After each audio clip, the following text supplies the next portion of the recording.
Hello, everyone. Welcome back to another episode of The Crossroads. I'm your host, Rashida Green, and this is the show for and about environmental justice and those who fight the fight, whose skin is melanated as the days are long. Knowledge is power, and we are breaking down stereotypes one episode at a time. I have a few guests, and they are going to introduce themselves. They are from the illustrious program, BCLI, which we will get into. So I'm going to start with Z, and let her introduce herself. Hi, all. My name is Jeanette Harper. Everyone just calls me Z. And I am an Oakland native, Oakland, California native. And I'm also a graduate of the BCLI program. Whoop. Hello, everyone. My name is Genay Markham. I am the Program Manager of Leadership Development and Advocacy at Urban Habitat. I co-facilitate Urban Habitat's Boards and Commissions Leadership Institute, as well as other leadership development initiatives that we have at Urban Habitat, such as the Civic Leadership Training, which is like a pre-Boards and Commissions Leadership Institute training. And I also help with alumni engagement. I'm from the Bay. I love the Bay. I'm from Berkeley, California, born and raised. And I also went through BCLI in 2019. Hi, everyone. I'm so happy to be here. My name is Rose August. I live in Oakland, California. I've been here for over 11 years. And I also was a part of the BCLI program, graduated last year in 2019, along with Z and Genay. Happy to be here. Awesome. For those who are new to the program or to the podcast, a few months ago, I had Leslie Gordon, who is from an organization called Urban Habitat. She mentioned an amazing program called BCLI, and that is what we are going to be talking about on the program today. But before we get there, we are going to give some flowers. So this is the segment of the show where we offer up flowers to someone in our lives or in the movement or someone that we admire and let them know or let the world know how they've inspired us. So I'm going to start with Z and go around. I'll go last. See who you want to give some flowers to. I want to give flowers to my family, but because they hold me down. It's been really tough lately, just being Black and going into spaces where our Black is not always accepted because for some reason they just don't understand. So I'll give those flowers to my family. I give them to Chadwick Boseman, Wakanda Forever. And just to those of us that are enduring, and we deserve those flowers. So I want to give flowers to Carl Anthony, who founded Urban Habitat in 1989. Urban Habitat started as a coalition that pushed using the inside-outside strategy for policy change. He saw how the inequitable distribution of public funds and undemocratic decision-making affected disadvantaged low-income communities of color. And so he pushed the mainstream environmental movement to confront issues of race and class. And Urban Habitat also encourages environmental justice organizations to broaden their scope to include the impact of regional land use, transportation, and housing decisions on their communities. And so I really want to give him flowers because he helped broaden the definition of sustainability to include equity and justice. So now I like both of Z and Genay's option, but I'm going to go ahead and give flowers to the essential workers. Many of the essential workers are in my family, whether they work in the hospital or in grocery stores. And we are experiencing now not only a pandemic and anti-Blackness and racism, which is always a thing in this country, but I think we are also noticing the disparities, who are the people who are at the front lines, who have to go into work, and who are the folks who are able to work from home.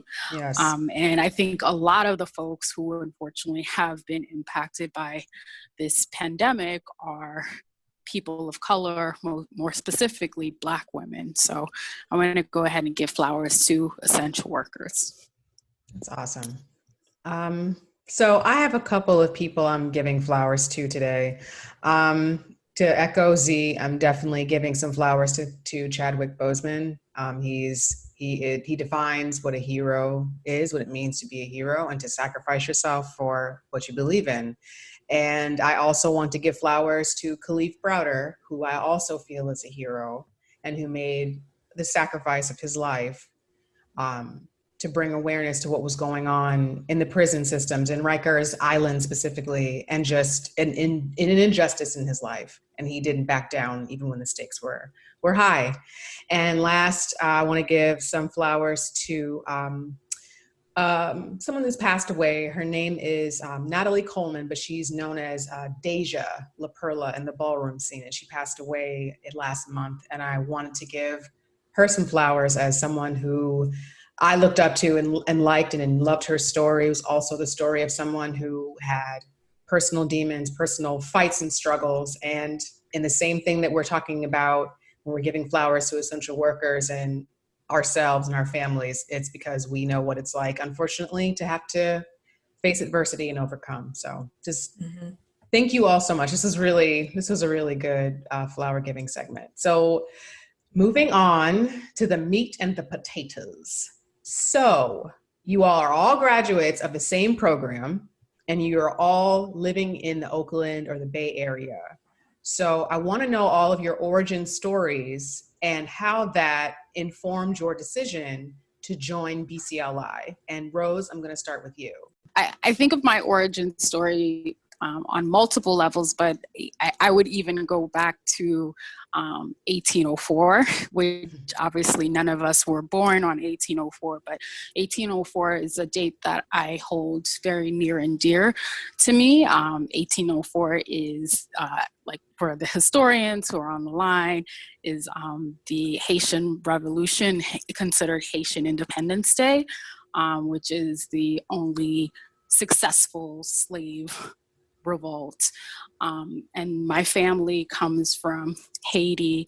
And unfortunately, that is something that we hold as like pride for us in terms of being Black people and being like the second republic in the New World. But at the same time, Haiti has been systemically, structurally disenfranchised from the beginning. And so my parents immigrated to the US in the early 1970s. My brother, myself, and my sister came along sometime in the 80s, not going to give the exact dates, but we came along, and always just in watching my parents as working class people, my mother being a nursing assistant, my father being a taxi cab driver, I saw how difficult their lives were and our lives were. And as I went on to school, I went up to school in upstate New York. Being into university, I always had this sense of I want to give back to my community. I didn't know quite what that was going to look like, but I majored in political science and Africana studies, and after I graduated from university, I went on to pretty much become a union organizer. That was like one of my first jobs. Then I worked as a community organizer and a healthcare organizer. So I spent most of my working years, about 14 years, in some form of organizing, labor, community, and or health. Fast forward to a few years ago when I decided to transition from working as an organizer to working in city government. It's been a very wonderful but different experience for me coming from like organizing is different from working in government, even though I did decide to work in a department that I believe still has some aspect of giving back to the community. But one of the things I've noticed in the Bay Area, I've lived here for over 11 years, but I'm originally from New York. And I was drawn to the Bay Area because of the history of organizing, of the Black Panthers, and just all of these beautiful movements that I had heard about before I moved here. But then when I came here in 2009, I quickly noticed the disparities that existed. And at the time, Oakland I probably was several years into like a revitalization and gentrification. What I've also noticed is that a lot of the folks who I initially made friendships with were unable to stay and live here in the Bay Area because of the cost of living. And so unfortunately, I have friends who had to leave California or the Bay Area because of the cost of living. And I also personally had my own experiences with housing issues, with feeling, or not even only feeling, but experiencing housing discrimination. So I learned about Urban Habitat BCLI I was taking a graduate course at the time, and my professor was friends with the founder of Carl Anthony, and at the time Carl Anthony was having a book release, and he was like, oh, well, attend this, if you're interested. And myself and a few of my classmates decided to attend that event. I learned about the BCLI program, and I was like, wow, for me, it was an opportunity for me to get involved in a more direct way with the community, specifically on housing issues, because that was something that was very near and dear to my heart. Awesome. So I've had like a lot of different experiences that have really brought me to this work. It started like really young for me. I was raised in affordable housing, which reflects like in my career, because a lot of the positions that I've been in has either been in affordable housing as, a resident services coordinator, or working with an affordable housing developer and now fighting for affordable housing. And that just comes from just my experience, like knowing what it's like to grow up in a low-income family, and also being able to experience the benefits of growing up in affordable housing. That kind of contributes to like my passion for housing justice. So my mom is a Teamster. And when I was younger, she used to take me and my brothers to protest about labor issues and housing justice issues in Oakland, Nice. in particular West Oakland. So I learned at a very young age how important it is to use your voice and to stand up for yourself and to stand up for people, in your community. I learned at an early age that that's really important. And it really played a role in me wanting to become, an organizer, just because I grew up like having the experience of like attending protests and organizing them. So I naturally got into that. But there are a few key environmental justice issues that really made me want to join BCLI. My family moved to Richmond, I'll say a couple of years before the foreclosure crisis in 2008. And Richmond, California is about like 20 minutes away from Berkeley, California. And we lived there for 5 years. And what I noticed moving from Berkeley to Richmond was I got really sick. Like I got really sick when we moved to Richmond due to the pollution in the air from Chevron. It really made me really sick. Wow. And it became like, it helped me put like a personal lens on a structural issue. Like I was actually able to see, I felt like I knew what it felt like to not be able to breathe due to chemicals. That'll really wake you up. And it was during that time when we lived there were lots of things that we had to do. Like we had like an emergency alarm, like every like once a week, and it was a practice alarm to warn us if there was like a chemical leak. We had like special reminders that we had to put up of what to do just in case there was a chemical leak. Wow.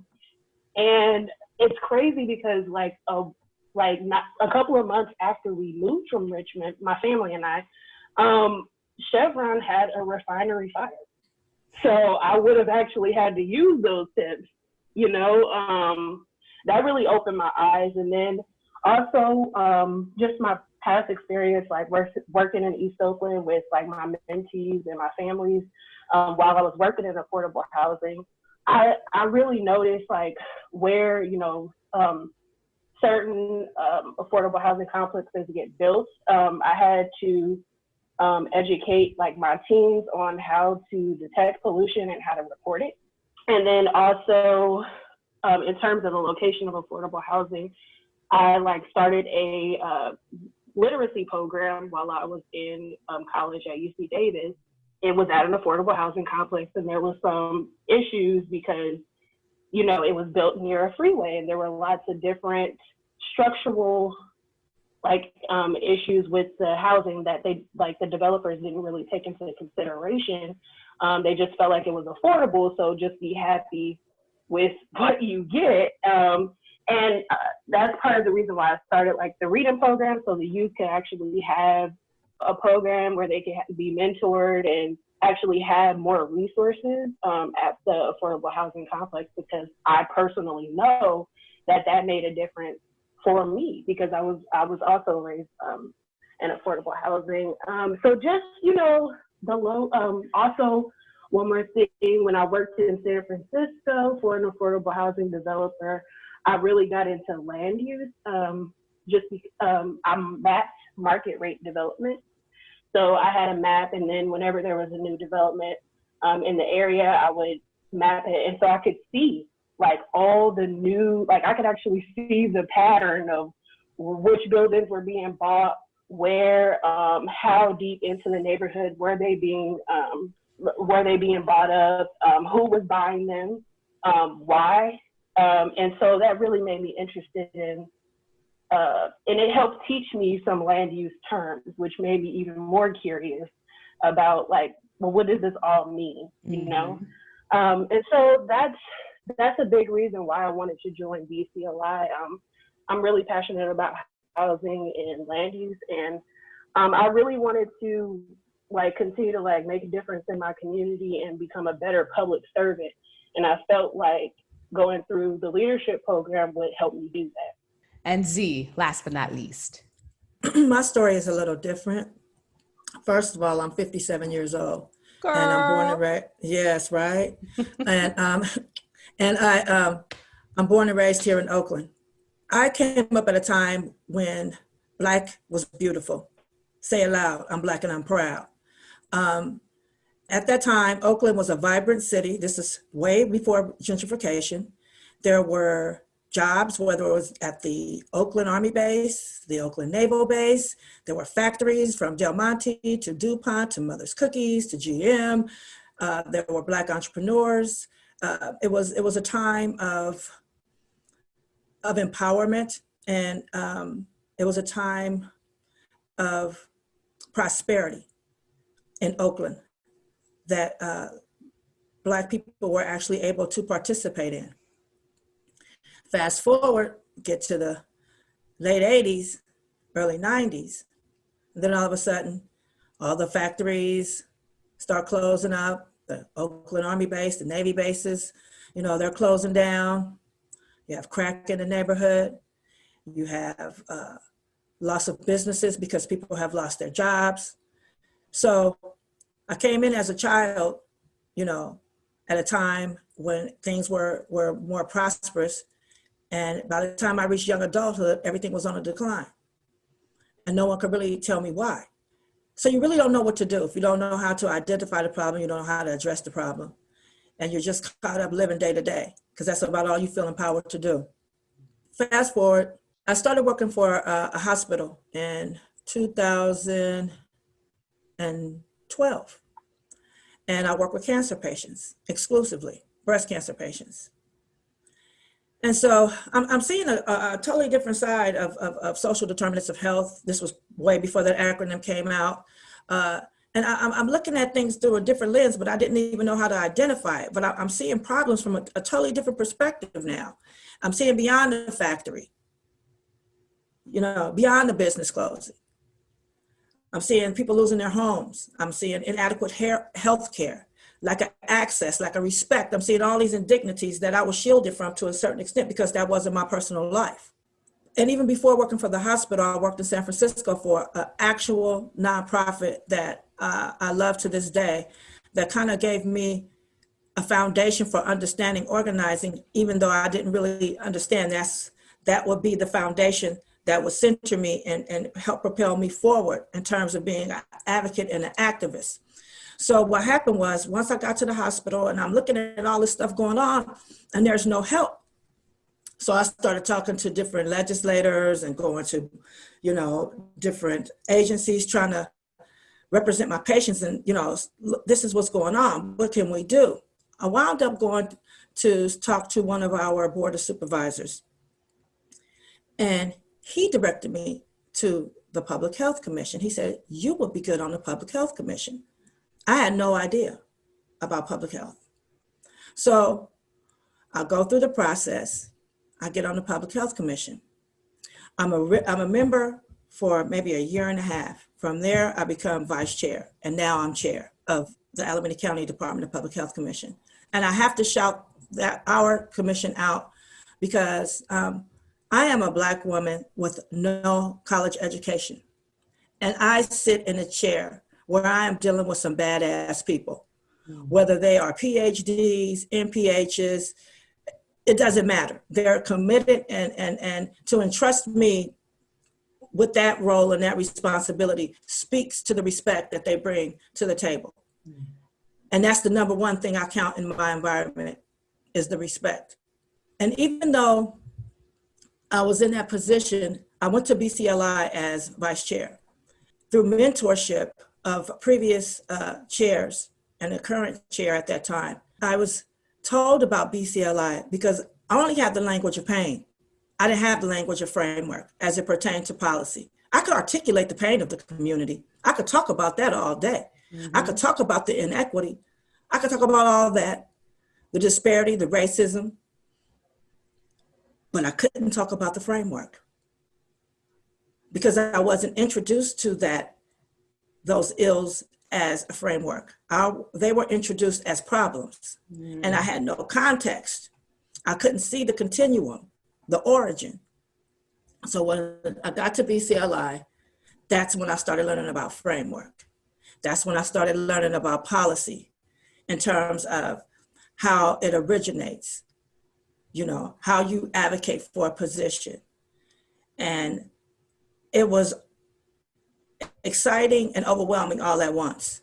I felt empowered, but I felt overwhelmed at the same time. But the thing about BCLI is that my patients in our communities overall may not always be impacted by a factory and their pollutants, their emissions, but they may have a slumlord that got black mold in their house. Right.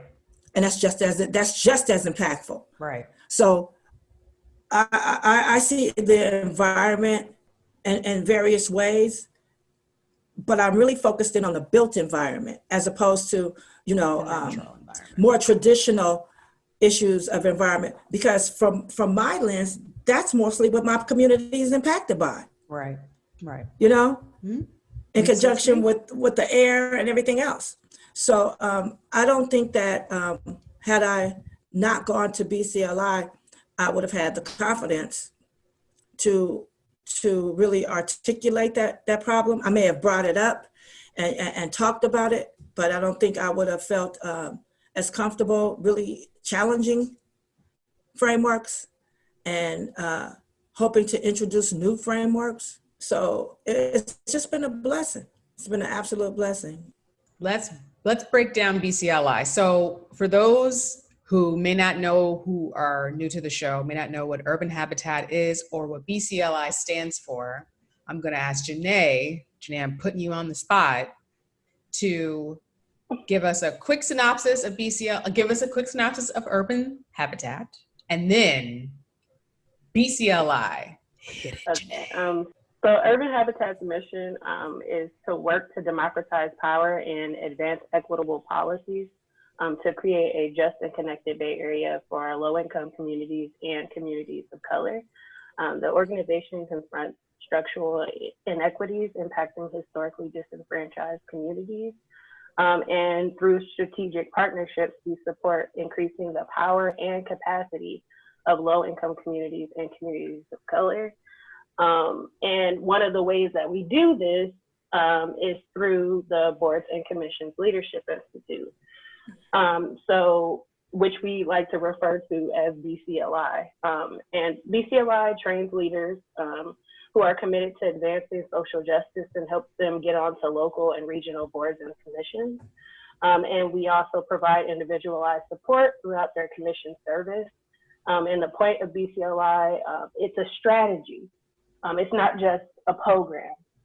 We are strategically trying to increase the power and capacity of people who have been historically underrepresented. Mm-hmm. So we really want to increase the decision-making power of low-income communities and communities of color. So BCLI is a 6-month program. We usually have 17 to 20 fellows each year. Fellows meet once a month to learn about urban habitat policy priority areas, which are land use, housing, and transportation. And the fellows have to be nominated from a community organization or a BCLI alumni, because we really want to make sure that they have close ties to their community so that they can stay accountable to their community. Yes. Mm-hmm. We cultivate leaders of color. We have an alumni network where people can share best practices and receive mutual support throughout the year, just to ensure that their actions result in government accountability and responsiveness to low-income communities of color. We also support advocacy campaigns. BCLI supports advocacy campaigns and social justice movements by connecting emerging commissioners to community-led solutions, which is something that we really emphasize in BCLI. We want people to realize that you need to listen. If you listen to the community, people will tell you what they want. They will tell you what they need. And as leaders, that's a part of our role, is to listen to what people are saying and actually act according to their interests, the public's interests. So we also advance equitable policies. So by making a race and class analysis a part of commission decisions, BCLI trained commissioners help ensure that decisions benefit communities who have been historically marginalized. We also have a pre-BCLI program called the Civic Leadership Training, which is shorter. It's about 5 to 7 weeks long. And basically, we pick one city. So far, we've worked in Oakland, Richmond, and this year we're working in Vallejo. Mm-hmm. But we understand that areas are getting gentrified and that a lot of our target demographic is being pushed out into the suburbs. So we actually use the civic leadership training to try to get more people that are may have been pushed out of the inner city to participate in this program. And we've actually been able to get folks all the way in Sonoma County this year last year to participate in BCLI. So that's a part of, our goals is just really to make sure that we're consistently expanding to many different areas. And I do want to bring up our replication partners. Yes. So Urban Habitat's Boards and Commissions Leadership Institute, we actually have partners nationally. So we work with folks in Sacramento, San Diego, Merced, Hawaii, Minneapolis, Hawaii. Seattle. Yeah. Nashville and Baltimore. So we work with organizations. We want to replicate our models across the country with partners who are working for systems change. So we'll meet up with our partners once a month, and we have a community of practice call, but we also do trainings as well. Replication enables urban habitat to create a national community of advocate commissioners and develop relationships with each other and share best practices, policy, and planning tools and support. Like we recently had a summit, our annual summit. We problem solved together. And one of the things we talked about was just technology and like how to use it to our advantage during this day and age.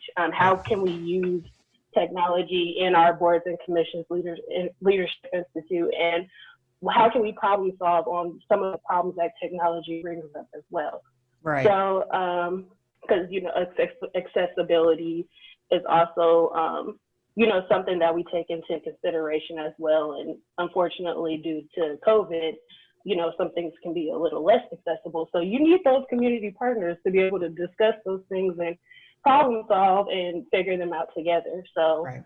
Awesome. So I want to talk about personal experience. I want to talk about what, we talked about it a little bit, but like what brought you into the program? Rose, I'm going to start with you. Like what was your personal experience like with your cohort? And maybe, for kicks, tell me something that you learned that still sticks with you today. Sure. Yeah, I could do that. So what brought me, I think the first question was what brought me into the program or why I was interested. Well, why I was interested was, as I said earlier, is that I spent the majority of my career after I graduated college as some form of an organizer. And then I transitioned about 5 years ago into working with city government as a compliance officer for a labor department. And while the work that we do is important and does have some connection with community workers, it wasn't that direct experience that I had with working in the organizing jobs I had before. So I really, when I kind of stumbled upon BCLI through the professor who suggested to attend Carl Anthony's book signing, I basically was looking for some way for me to get more, to have more of a direct involvement in what was happening with Oakland. I had seen my friends getting displaced, getting pushed further and further outside of Oakland, further into the East Bay, and then also a couple of friends who just left the Bay Area in general.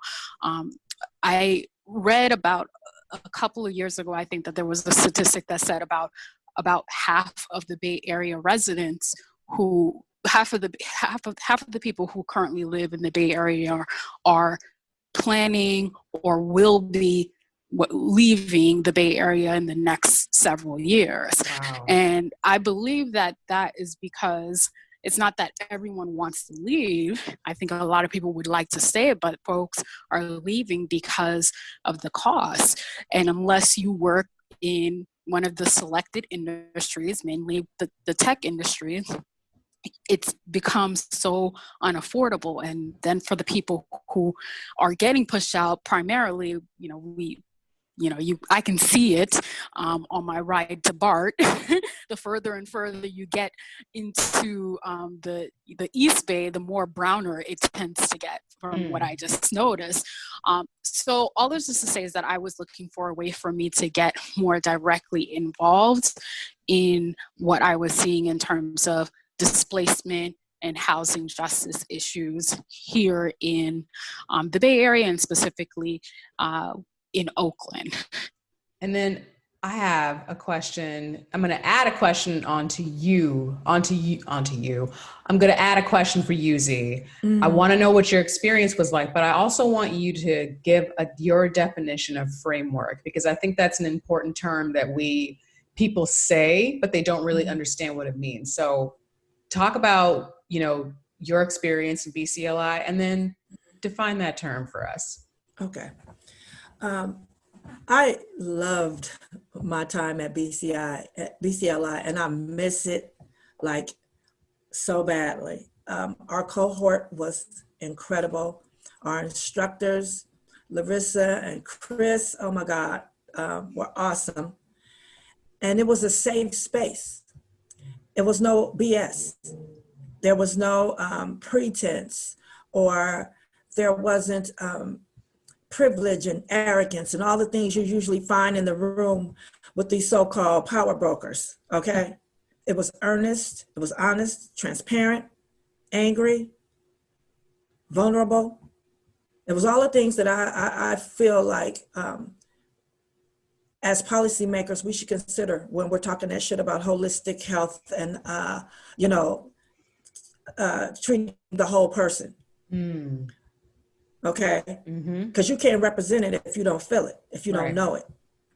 And whether that shows up in the frameworks of mental health, whether that's in the framework of where you're going to zone for churches, spiritual health, whatever. So I felt as though I was really blessed to be a part of the whole experience, because it wasn't about policy. It was about respecting humanity at its core, and how to ensure that whatever we do, whatever policies we do think about as representative and inclusive of humanity.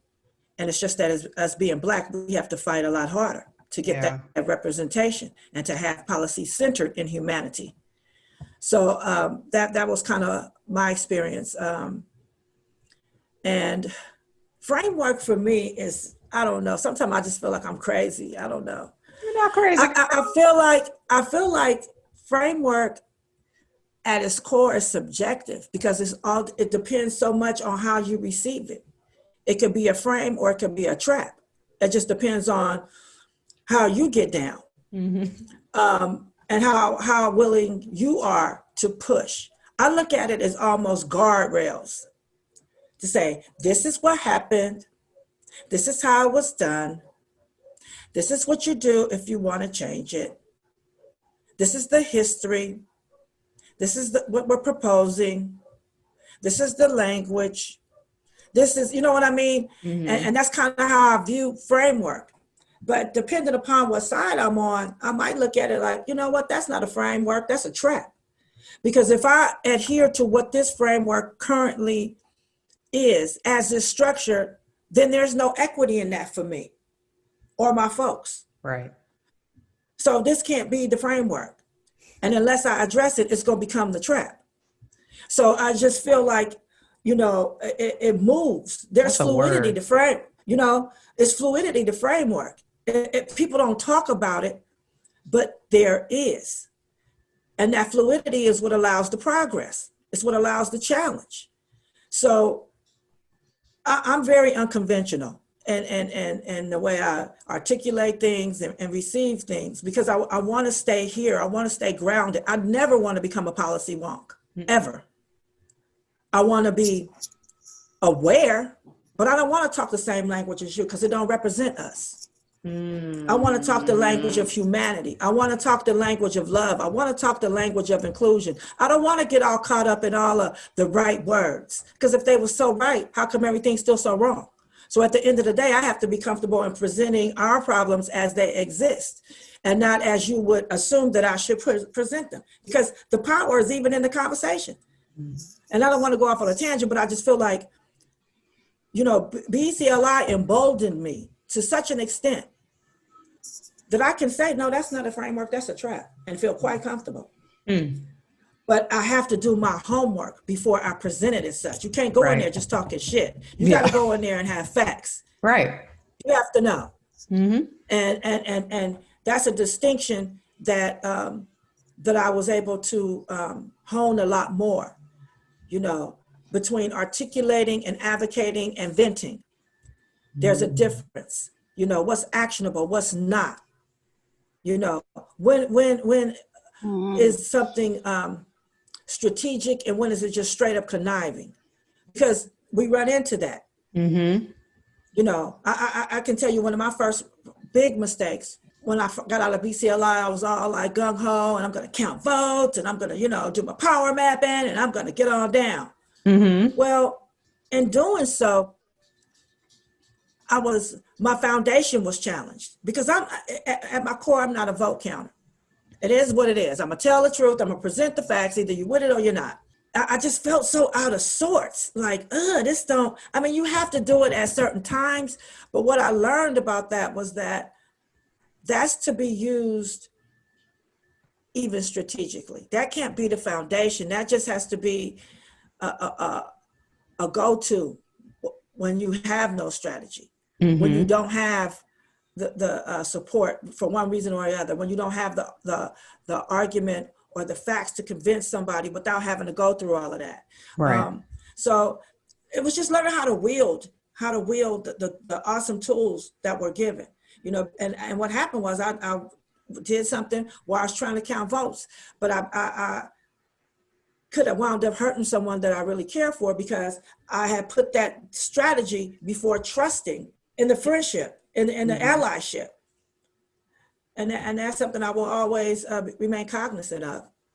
Yeah. And what I want to ask all you ladies is, when we're talking about, because we're shifting into talking about commissions and your collective and individual experiences on them, talk about, or talk to me and talk to the audience about the times where you haven't been able to utilize or rely on the pain of your experience. You had to rely on the framework itself and the language to be able to navigate yourself through difficult situations. And what I mean by that is someone who's had her own personal experience being on boards, being on commissions, sometimes it's people don't always want to hear the emotion. They want to hear the facts behind it. So I want y'all to talk to me about, your experience being on commissions. I can take it. And actually, Rashida, I realized, and I apologize for that because I realized that you had a 2-part question.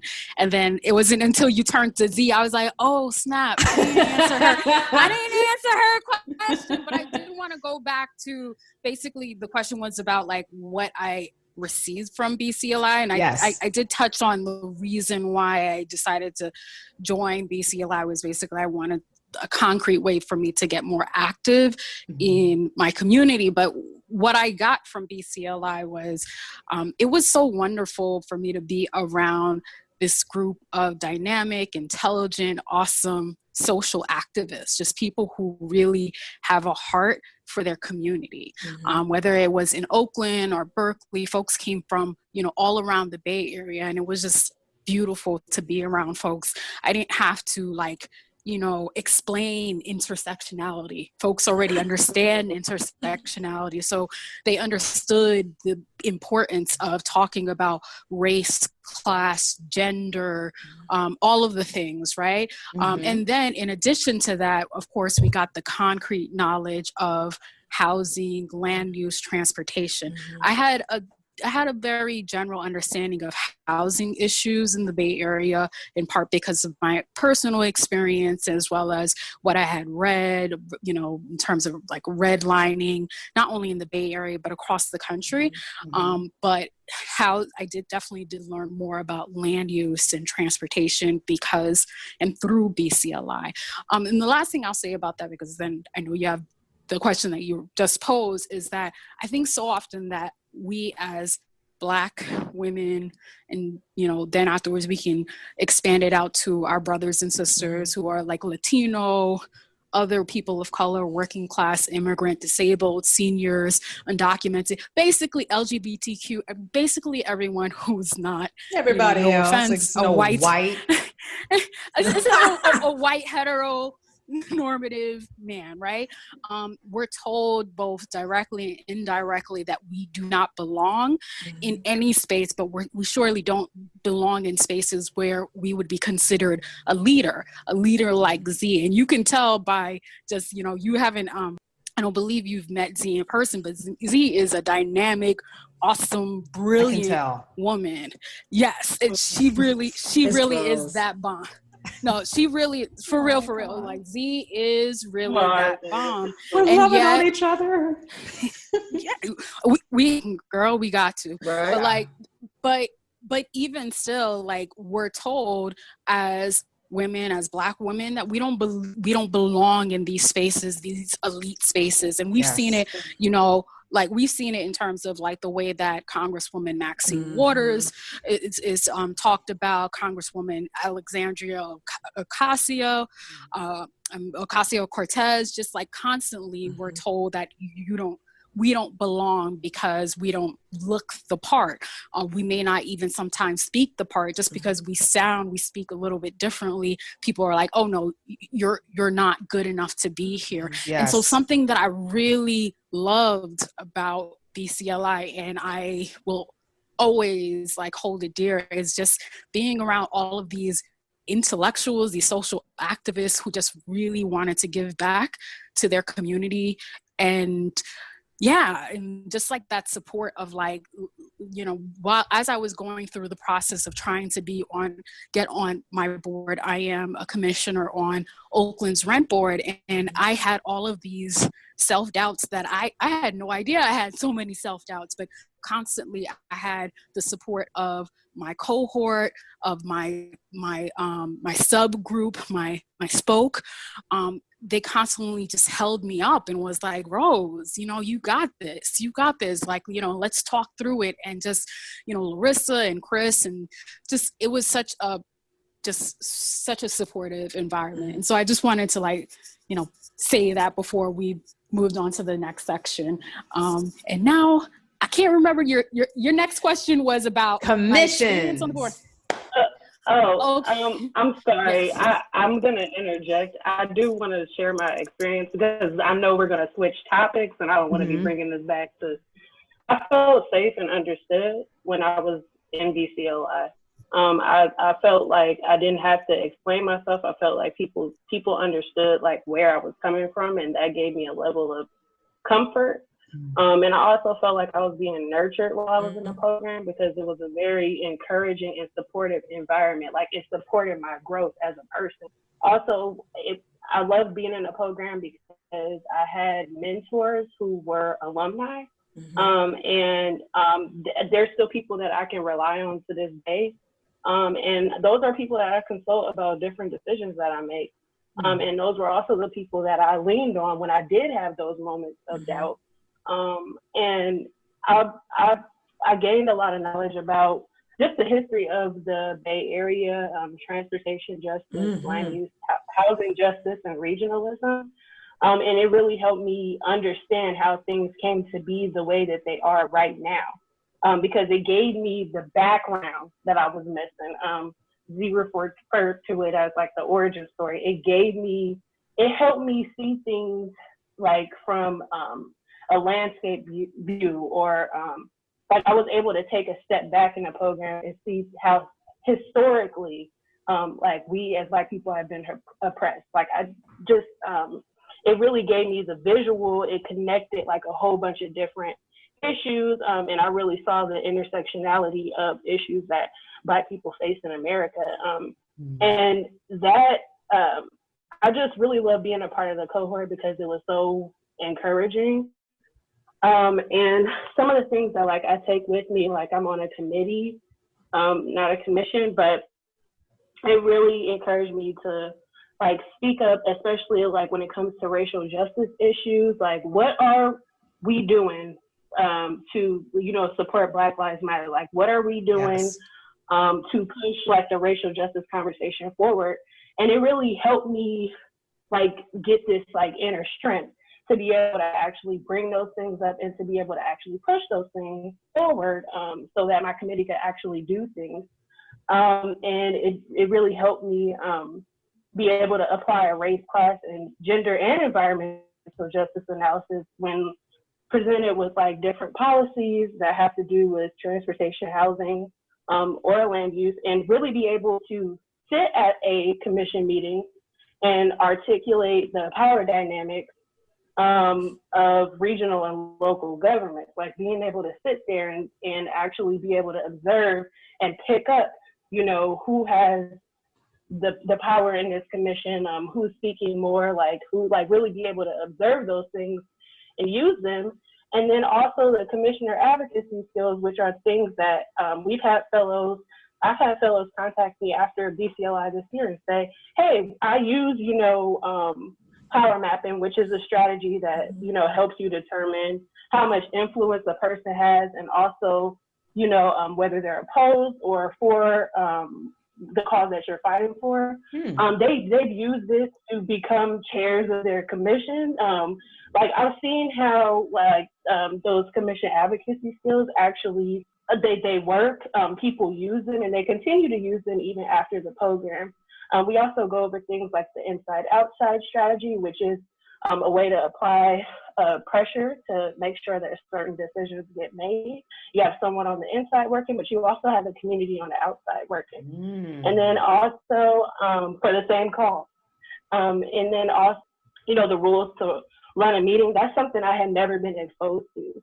Nobody taught me, we're talking about like language. Nobody taught me the language of running a meeting properly, and then also, and those are some of the things that kind of can alienate a person. If you go into a room, everybody already don't look like you. If you don't understand, like, what they're saying or what the rules are to even be able to speak, so I really appreciated that. And then also going over like the Brown Act, just, learning what that is, which it promotes transparency and public participation in local government.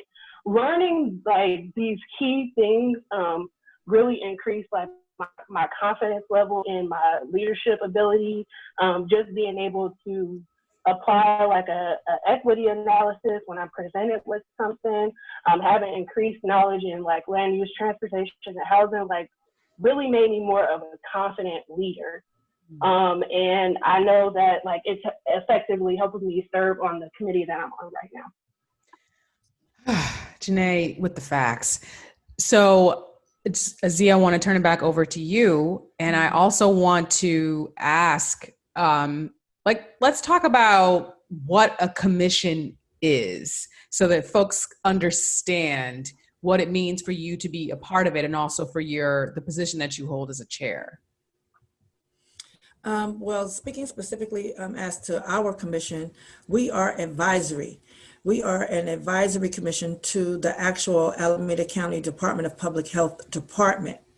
So we work in tandem with the Department of Public Health and our Board of Supervisors in terms of trying to make sure that we are there to support the mission, but also facilitate and support the community, and trying to bring everyone together to make sure that the policies and the programs and different things that may be implemented or revised or being talked about, the conversations, that the community is involved, and that the decision-making process is transparent and that it's empowering. I'm very fortunate because our director of the public health department is awesome, and they were already grounded in community way before I got there. I mean, that was just their thing. Oakland is really progressive in that sense. So I haven't really had the battles that a lot of other people may have. Say, for example, if you were on another commission that may be more politically charged, because our charter doesn't give us decision-making authority. We can recommend, we can facilitate, we can, we can recommend, we can facilitate, we can work in conjunction, we can help people with initiatives in terms of garnering support, but we don't go to the public health department and say, we want this and that's that. So we aren't as politically charged because we don't have the authority.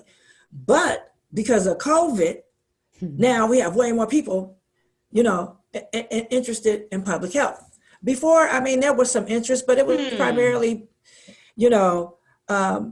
people from community-based organizations. They weren't everyday residents and citizens, and now there's a definite uptick in that regard. But we are definitely trying to increase our visibility and our contribution, I did my first resolution, and that was to acknowledge racism as a public health crisis. So I was very proud of that. So yeah. So and my commission, our commission backed it 100%. We have a badass commissioner, Commissioner Ralston. He is killing it with environment. Oh my God. We have Commissioner Castillo killing it with justice and equity for children and youth, because now we're into criminal justice reform as a public health crisis. Nice. Which is being really pushed by Commissioner Helene Honing. So, we are really trying to push the boundaries and expand what public health crisis and public health issues really are. So, for example, one of the things that we're looking at is COVID has exposed all the social determinants of health, honey. You let some people tell it. They just shocked, honey. I tell you, shocked. They didn't know all this was going on. So shocked, clutching their pearls and the whole 9 yards. Right? Just, oh my God. Okay. Killing Negroes like hotcakes. Carry on. But so the question for us is, okay, so how many other morbidities and comorbidities are within our area that have the same kind of numbers, the same kind of mortality rates, that haven't been declared a pandemic, but they should be at a minimum declared a crisis? So that rather than be overwhelmed by COVID, we're really focusing in on how to not use COVID, but how to let COVID illuminate and uplift all the other social determinants and health issues. And then we can say, okay, our numbers look the same here. So what is the support level going to be like? And take it from there. Because if it's important with COVID, it should be important with cancer. It should be important with high blood pressure. It should be important with diabetes. It should be important with all these things. So because COVID had basically almost become another barrier to care, because everybody's focused on COVID. Like that's the only thing. And our community, unfortunately, and it's probably like this, just across the United States, we are rife with so many different health concerns, and it's like, it's always diabetes, high blood pressure, and a lot in our area, cancer. Those are the three big ones. Asthma. So hopefully we can do something to really help other areas of the Bay Area look to elevate that too. And we're trying to work within our boundaries in terms of where we're located, but expand how we influence, meaning that poverty travels. Yes, it does. Sickness travels. So our solutions and our collaborations should travel. Agreed. So we're looking to do that. And another question that you had asked is how we're working in our position. Right now, I've been struggling. Not so much because of anything parliamentarian, but because I'm having to swallow that anger sometime before I get into the meeting. I could have had a day filled with microaggressions, slights, disrespect. And then you come in and you got to be open and you have to remain objective, and you have to do all these things to foster equity and to really be a champion of it. I'm not a champion of just everything Black, but I believe that a disproportionate response is needed for a disproportionate impact. So it's going to stay Black until when there's equity, then I can be more equitable in terms of where I look to place resources and help to establish programs. And that's for poor people, that's for everybody, but I don't set the priorities that the disparate impact does. Yeah. So that's been a struggle, because some days I don't want to hear it. I just don't. I'm like, you know what? I'm in my feelings. It's been a bad day. I'm not trying to hear that.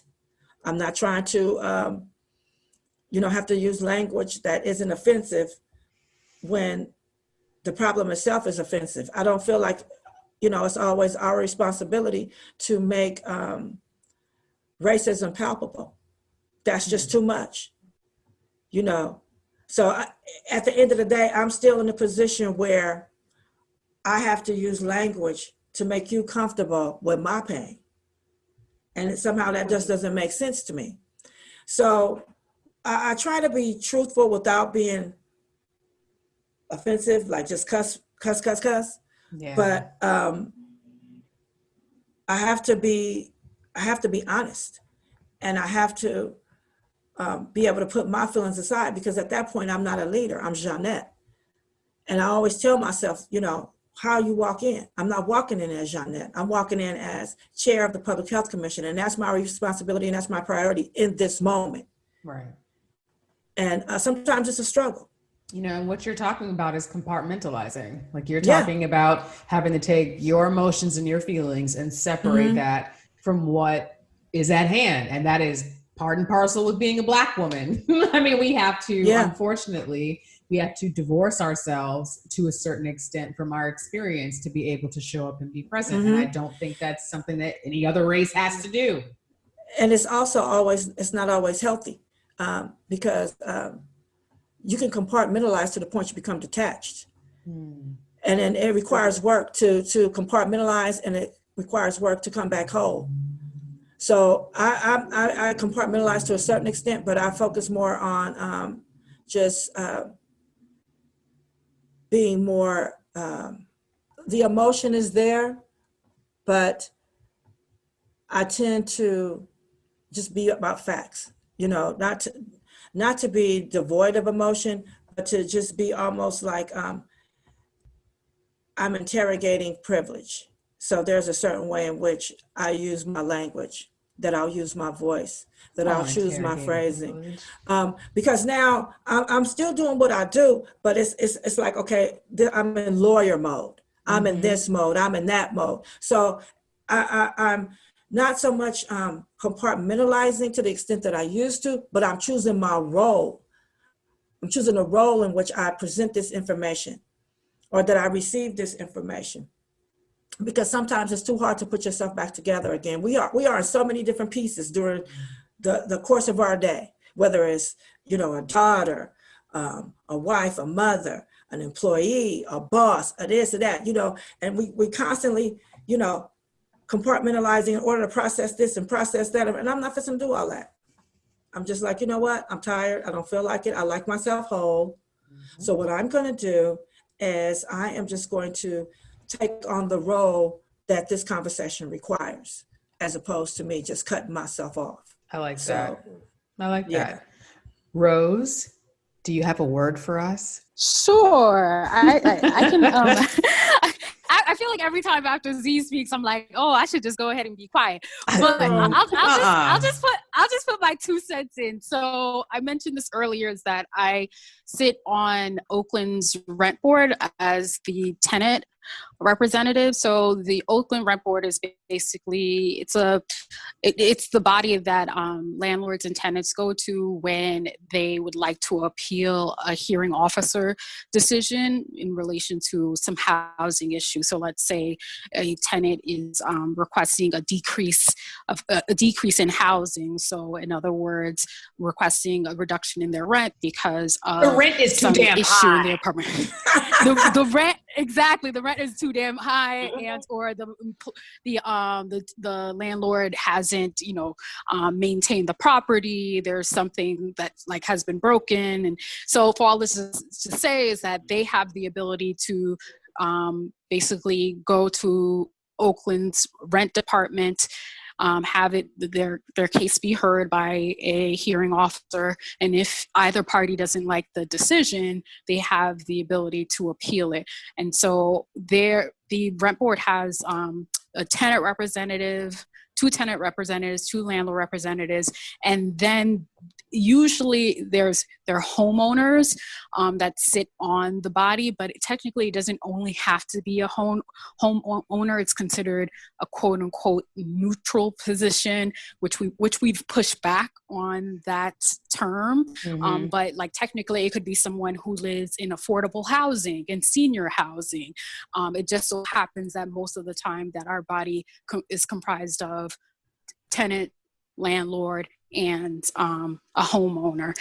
And so I think that one of the things, going back to the actual things that I learned from BCLI, is that I had a good understanding of what was going on, or what is going on in Oakland in terms of housing issues over the past couple of decades. But in addition to that, I received a good basic understanding of Robert's rules, the Brown Act, and to the point where when I was appointed to my commission, that when, I was able to navigate certain certain things in a way where staff noticed it. Staff was able to tell, like, oh, have you been on a board before? And I'm like, no, this is my first board. It's because I was in this program, and that's the reason why I know how to make a motion and things of that nature and all. So that was great. But then there's this other part of me which thinks that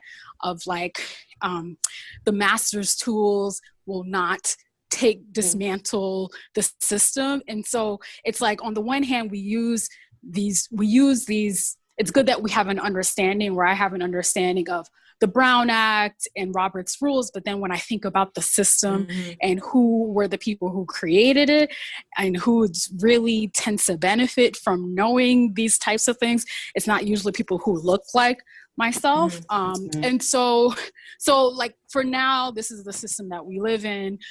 But what I have done since I've been on my commission over a year now, I have made an attempt to, not even an attempt, I've actually introduced ideas such as forming board agreements. And that also came from BCLI. And I also attended community meetings where there were community agreements. And so I remember the meeting where I introduced this idea.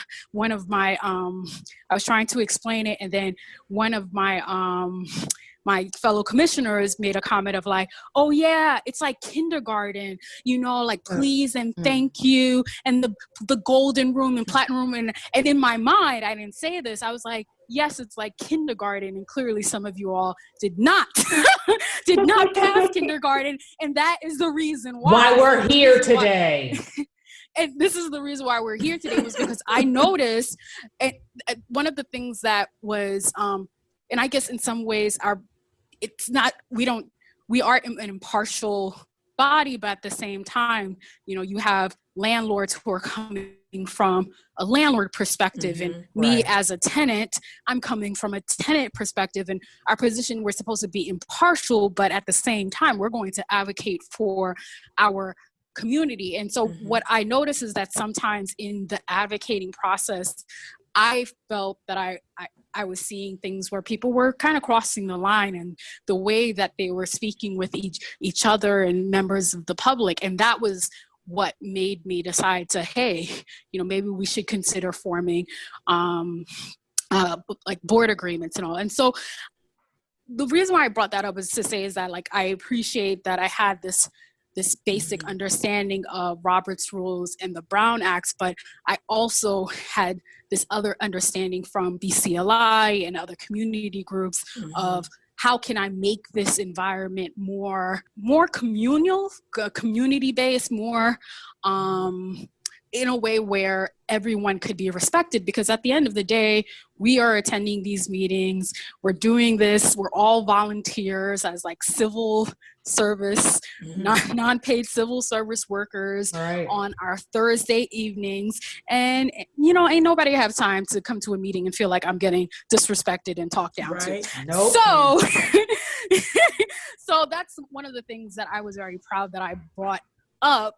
And once again, I got that idea from my time in BCLI. So we are more than in the crossroads. So the crossroads is the point in the show where we bring all of this stuff together. And there's so many things that each of you said that I hope I can capture and highlight it. But one of the things that sticks out for me the most right now is that from BCLI, what it sounds like everyone got was empowerment. And the piece of that that's important that I really want to name that I had, if folks go back and listen to the episode called Exposure, where I talked to a woman who was also an HBCU alum like myself, and had that grounding of empowerment, so that when we are in space, we feel that we have the words and the vocabulary behind us to back the experience. Because what we've also named is that people don't always, and I'm not going to do too much, I'll say that people often discredit or discount our voices or the voices of the marginalized because they don't want to actually have to contend with the pain. They just want the facts. And so it is unfortunately incumbent on us as those who are in the room, that are in the position and have a seat at the table, to do that. And in order to do that, as Z mentioned, we have to compartmentalize. And the other side of this too is that each of you are working on a commission or a committee that addresses very specific issues in the Bay Area. And one that I keep hearing, one that Leslie Gordon, who is also from Urban Habitat, and I talked about, was housing. And what I asked her, and what I want to talk to you all about from your perspective, is how have you found managing or working with housing issues as they confront, or as we are being confronted by very real issues with climate change? Like right now, California, I mean, it's on fire. So, Z, I'll start with you. From your perspective, how is that balanced? How do you find that balance with whatever the main issue that you're trying to work on, which I know is public health, and how that impacts or conflicts with the environment?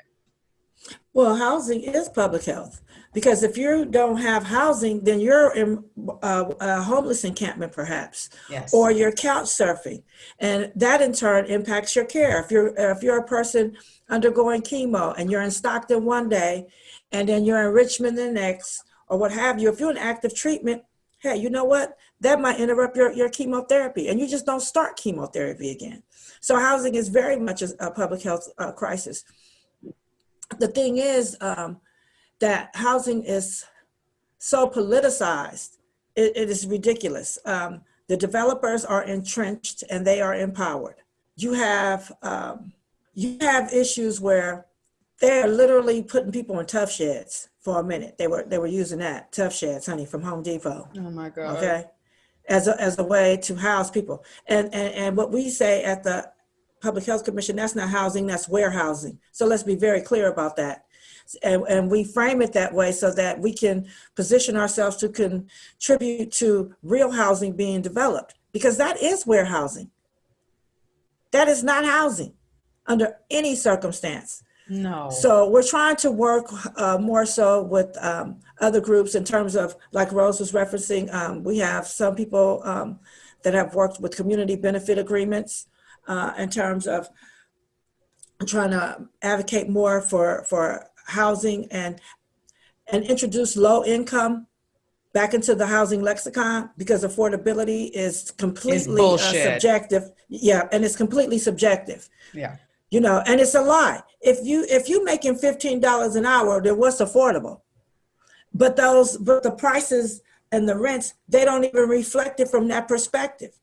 So, it's really going at the heart of it. And again, it's interrogating. Sometimes you have to advocate, sometimes you have to interrogate, and you can't be afraid to do either one.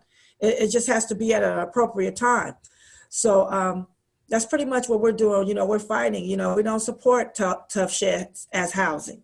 We want to see homes rehabilitated and seniors being kept in their homes where they don't have their property taxes going up every year because the price of the homes have gone up, but they're on a fixed income, because now they're susceptible to losing their houses through tax. So it's just so unwieldy at times. You just feel overwhelmed, because it's just like it's so nuanced that it's almost like you need a commission for every single thing, as opposed to being able to focus on multiple issues. They are so layered and so I don't know, it's like the blob. Every day you walk in, it's like it got bigger and bigger and bigger. You know what I mean? Yeah. And so it's just rethinking the way in which we approach things. And like we're in the process of revisiting our strategic plan, because we had a nice strategic plan, but then COVID blew it up, you know, and blew up my damn plans. You know, so, you know, we're in the process of looking at different things. It's an exciting time, but it's an infuriating time at the same time. So, yeah. Genay, haven't heard from you. Quiet over there, girl. I was really thinking about like your question. So in BCLI, like, we always talk about connecting the personal to the structural. Mm-hmm. So how has what is your personal experience? In this case, we're talking about housing. Like, has your personal experience been like in housing, and how is that connected to the larger structural issues of housing inequality and gentrification, and how does your personal experiences connect to these larger issues?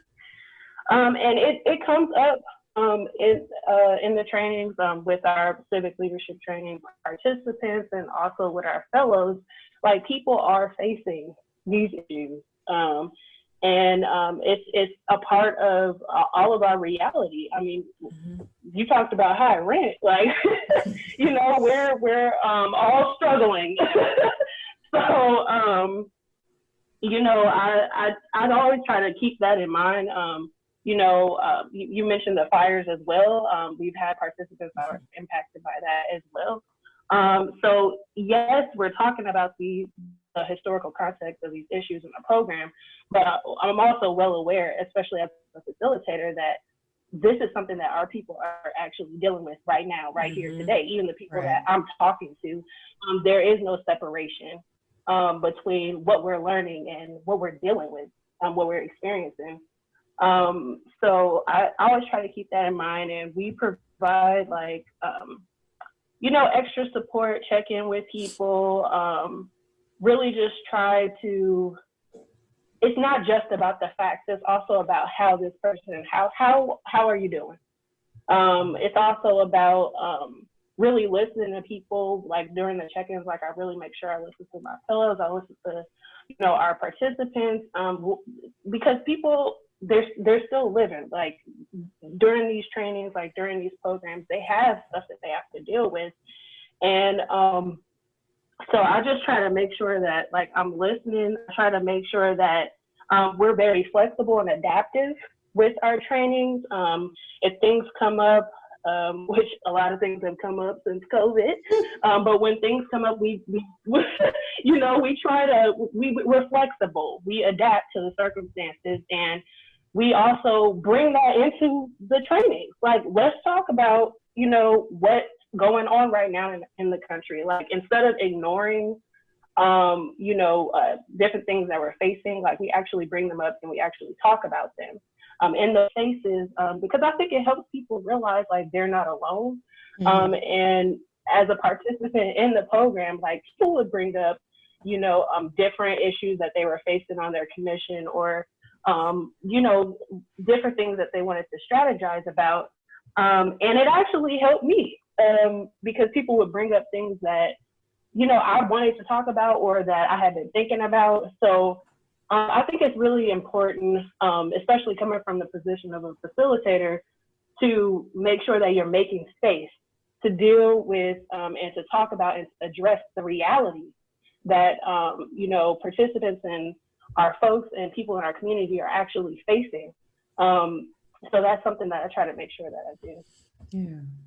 So I think your question was, what is the general relation between housing and the environment? And I totally agree with both Z and Genay that there's a definite connection. That said, since shelter in place, the Oakland Rent Board, we didn't disband, but basically all of our meetings have been canceled. We had one meeting a few weeks ago, and our next meeting is going to be it's next Thursday. So we really haven't been able to do much as a commission. And another thing that I've come to realize in my tenure, a little bit over a year on Oakland's rent board, is that we really function primarily as an appeals body. And I would like to see at some point for our board to become more engaged in actual policies. But Oakland, because of the housing crisis, the ongoing housing crisis, which has only been made worse because of COVID, we're so focused on all of these tenant landlord appeals, we don't have that much time to entertain other issues. Right. But I do hope that at some point in time, our body would be able to like pivot into more of like the policy issues as opposed to these case specific, these two individuals have a complaint and we're hearing their complaints. And I think that's important, but on a more broader Oakland level versus just two, a landlord and tenant. The other thing I would say is that the main issue, and it's unfortunate because all of these are, the environment obviously is an important issue. And we see that with the fires. At the same time, the most critical issue right now is in terms of housing is having to do with evictions. About 1 in 5 renters cannot pay their rent due to the job losses because of the sectors that they worked because of COVID-19. And millions of folks are having to make choose between paying for their rent or paying for groceries or paying for healthcare expenses. Right. And so right now there's an assembly bill, AB 1436, which basically will stop pandemic evictions, because I believe that the statewide evictions are that act that was passed is supposed to expire soon. So if folks are interested, and I think that I'm kind of jumping ahead in terms of promotion, is if folks are interested, I would suggest that they support AB 1436, in order to stop pandemic and evictions.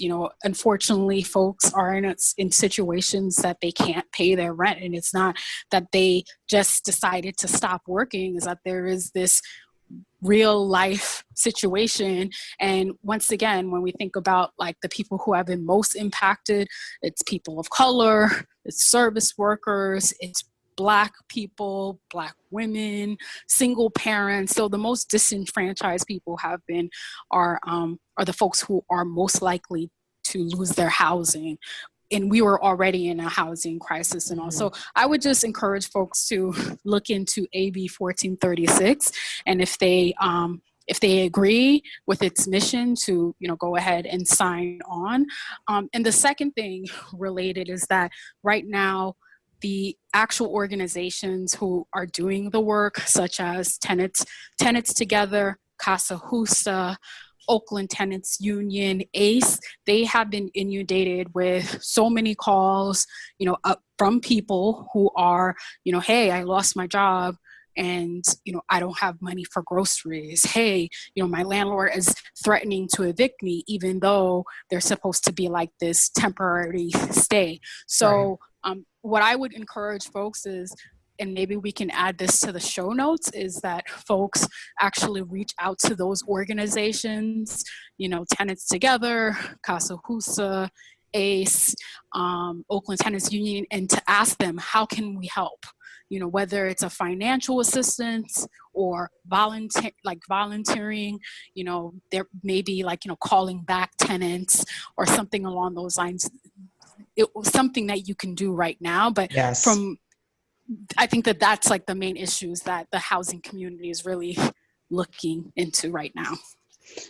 And, yes, you did jump ahead, and that's totally fine. Sorry. No, it's totally fine. So, we are coming to the end of the show. But before we get there, Rose girl, My bad. what are some solutions that people who are either in Oakland right now, who are thinking about getting publicly active, if folks are not in Oakland, because God is so good. The Crossroads podcast is international. So if folks are in their prospective communities, what are things that they can do to bring awareness to issues of housing, bring awareness to issues that they're facing involving environmental justice? What are some avenues that folks have to advocate for themselves? What I would say is check your city website, whether like you go to the City of Oakland website or you go to the County of Alameda websites, because that's where a lot of the commissions, their web pages are housed. Go to the Metropolitan Transportation website. That's transportation. Learn who has governance, jurisdictionally, whether it's local, county, and state. You don't have to become a wonk, but you're just trying to see what the plan is. It's like looking, it's almost like a treasure hunt. You're going to look and you're going to see little things here and little things there. You may find one report, like you might find something on, for example, we have a report just came out, I think it's called Vision 2026 or Vision 2030 for Oakland, but it gives a detailed plan of what the vision is for Oakland. Mm-hmm. So you want to get in when it's in the conceptual stages if you can, but definitely before the full implementation, because that's when you can make your mark. After that, you're just going to be complaining. You're not going to be empowered because everything is set into stone. So I would definitely recommend visiting those web pages. If you're looking for something specific, you'll find it between local or state or county jurisdictions. You'll find it somewhere along that line. And also, aside from that, I would say do an inventory check. Check yourself before you really get involved, and kind of just have an idea as to what are the things that are really important to you, and that'll help you to hone in and focus and find the information that you seek.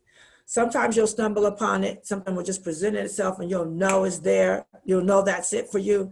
And then sometimes you'll be led. And the reason why I say that, and then I'll stop, is I think that a lot of people, maybe in the faith arena, don't look to get involved in what is considered the political arena, because that's considered flesh and of the world. Despite my curse words, I said, honey, Jesus removed the curse. He can remove the cuss. Be patient. That's my center. That's my core. And, I feel like I received the type of spiritual reconciliation when I went to BCI, because I was learning how to make the language of, we'll just say covenant language and framework language intersectional. I don't have to pick one or the other. They should coexist, because if you don't have the spiritual coexisting, then you're not really even acknowledging the person. How can you take care of a person if you don't even respect the spirit? So I just want to put that out there to anyone who may be listening from the faith community, that there's definitely a place for us, and it will challenge you, and you will grow in ways in which you never imagined. So I want to leave it there. Yeah. I would encourage people, identify like what you're passionate about and an issue that you're connected to. I would also say I would encourage people to join a board or a commission or a committee, and before you do that, You can go online. You can attend commission meetings online now, or call in. And, I would encourage you to take a sec and like look at previous agenda minutes and really just observe, because I've learned a lot of things like through observing. So I would say do that. And then also one of the key things, in urban habitat, you get into BCLI because you have a connection to the community. That is one of our priorities. Right. So I would say once you identify something that you're passionate about, get involved. Make sure you get involved. And I know some people, might be hesitant to get involved because it's like, oh, what can I do? Or, oh, what do I know? But the thing is, you have your lived experience, and trust me, you know some stuff that other people do not know, and that they need to be informed about.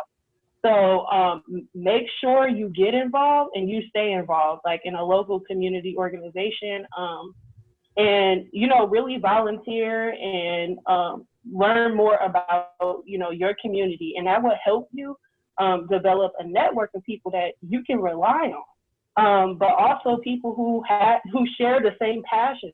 And I would also advise people to find a mentor, which is something that BCLI really helps. That's a part of your network, but this is also someone that, you can really rely on when you have questions, or when you're in a bind, or when you need like more understanding on maybe some different issues that are being discussed on your commission. Having a mentor, someone to help guide you, and someone to listen to you when you are frustrated, when you're having a hard time. I think that's really important, because that person is also able to help you strategize. And that's something else that I love about BCLI. We're able to do that with our alumni.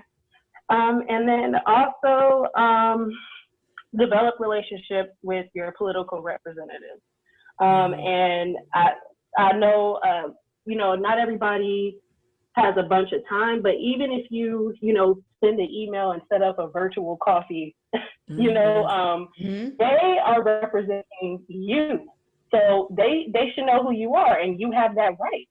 And I think a lot of times we don't look at it as a right. We look at it like, oh, I don't want to,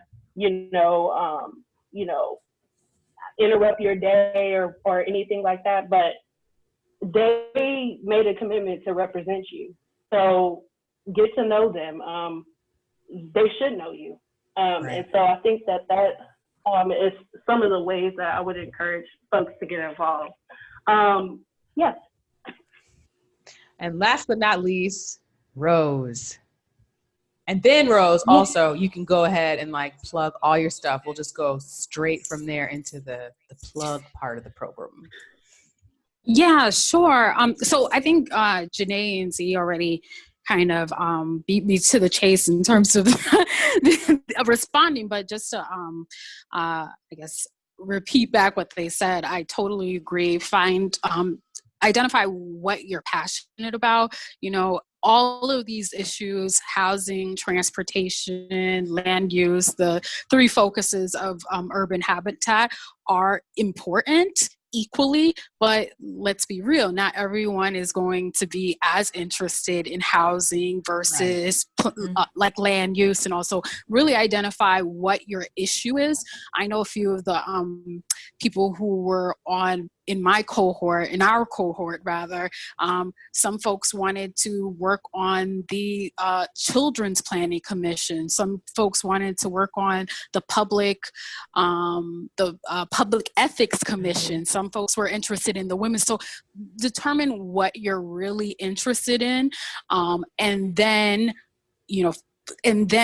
I would say the second step is to reach out to the community-based organizations who are doing work in that area. So for example, if you're interested in housing issues, and I'm going to shout out the housing groups that I know of that are doing phenomenal work here in the Bay Area. So if you're interested in housing issues in Oakland, I would suggest reaching out to Tenants Together, ACE, Casa Justa, nonprofit housing organization. Any of them can really point you in the direction of like how you can plug in. And then also touching on what Z said about going onto your city's website and finding out, kind of the lay of the land. I would say even more specifically is that the planning commissions, there's like so many decisions that happen, and I only, learned about this through BCLI, is that so many things like that apartment building that you see in your neighborhood that's being built or recently was built, that is years in the making. Yes. So if you are interested in learning more about what is happening in your community, go onto the website, visit the Planning Commission. Most of their, I know in Oakland, our meetings are taped and it should be available on the website. So I would say, check out, the recent meetings, check out the meeting notes, and really find out what is happening, what are the plans for your neighborhood.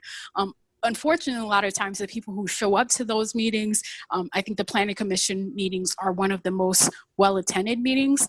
They are the developers.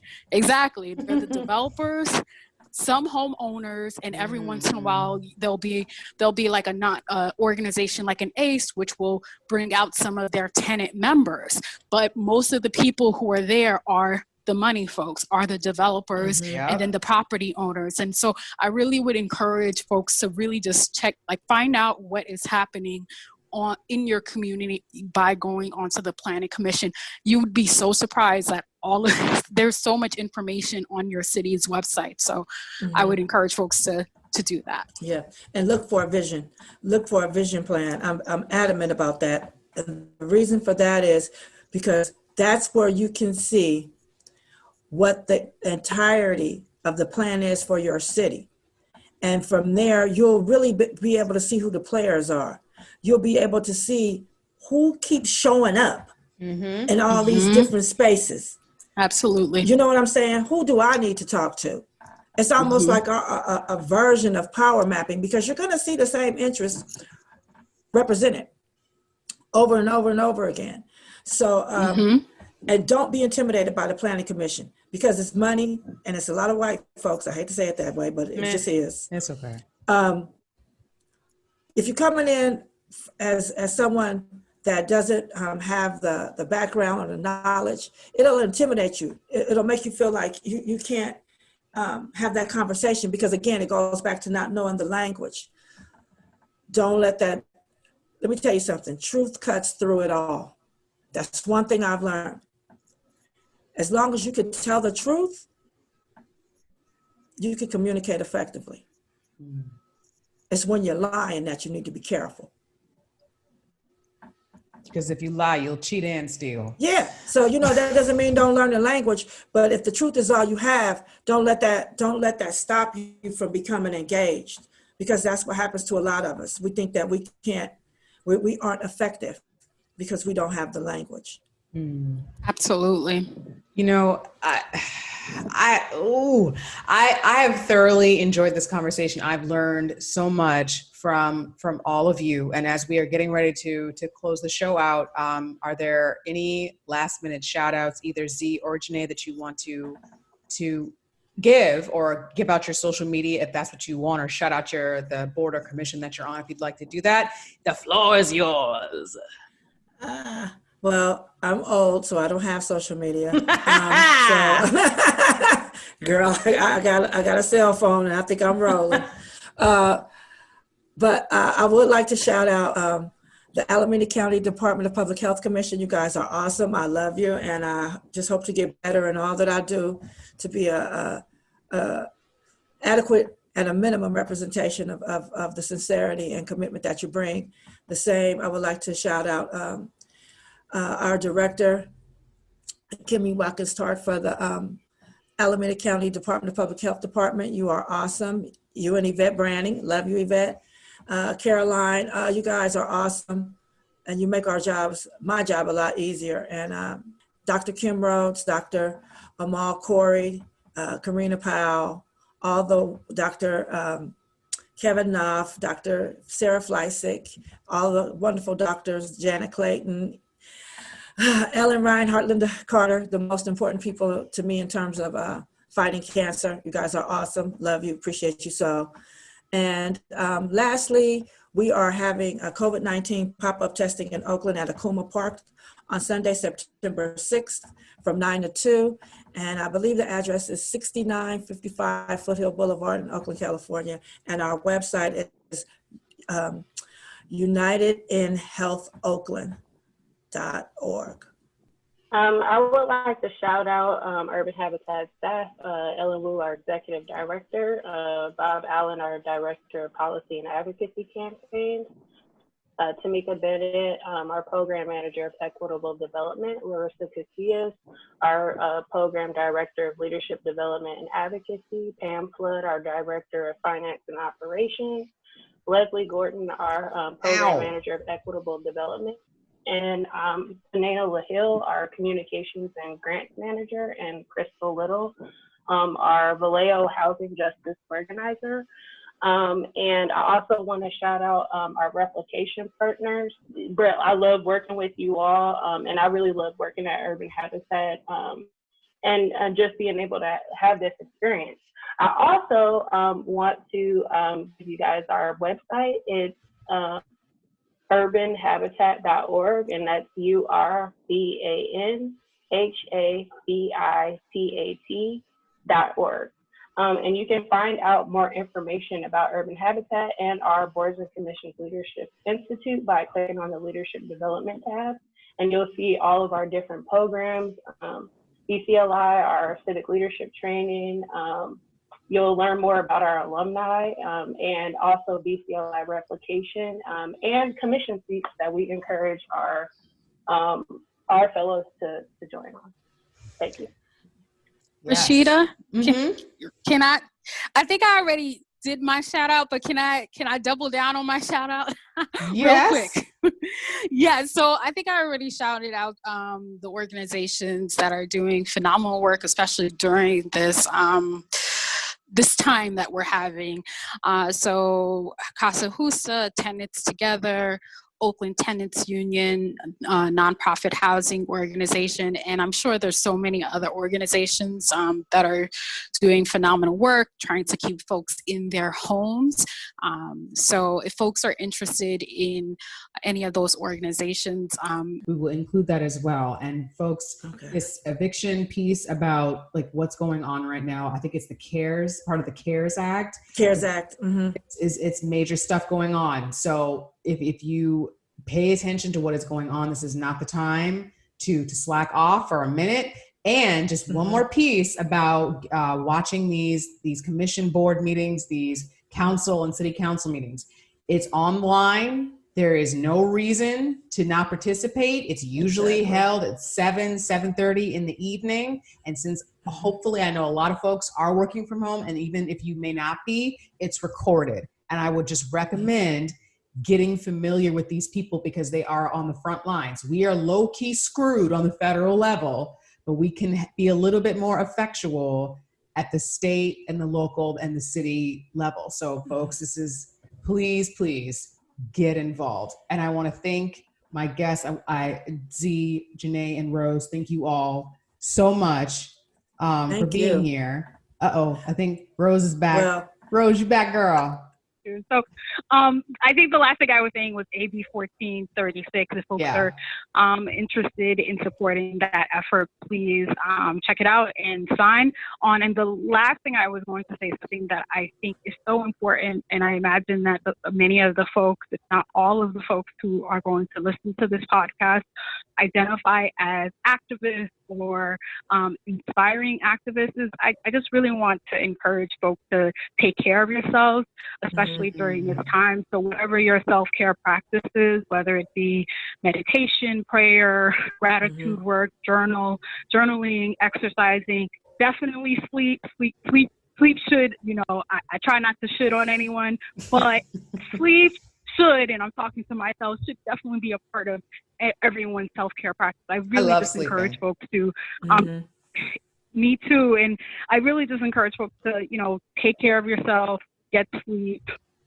do all the things as much as possible, especially during this time, especially the way that this virus, COVID-19, is impacting our communities and everything that's happening in this world, and, you know, ongoing police violence, anti-Blackness, and I really encourage folks, you know, to take care of yourselves. And it's something that I had to learn the hard way. And I just really hope that folks do the same. Before we close, I just want to thank you, Rashida. You have been gracious, you have been humorous, personable, and I have really enjoyed myself. This is the first time I've ever done a podcast.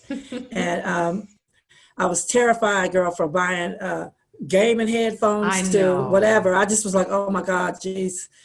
And I just really want to thank you, though, because your sincerity and support of the work that people do it really comes across loud and clear. Thank you. So, you know, thank you for your generosity. And time.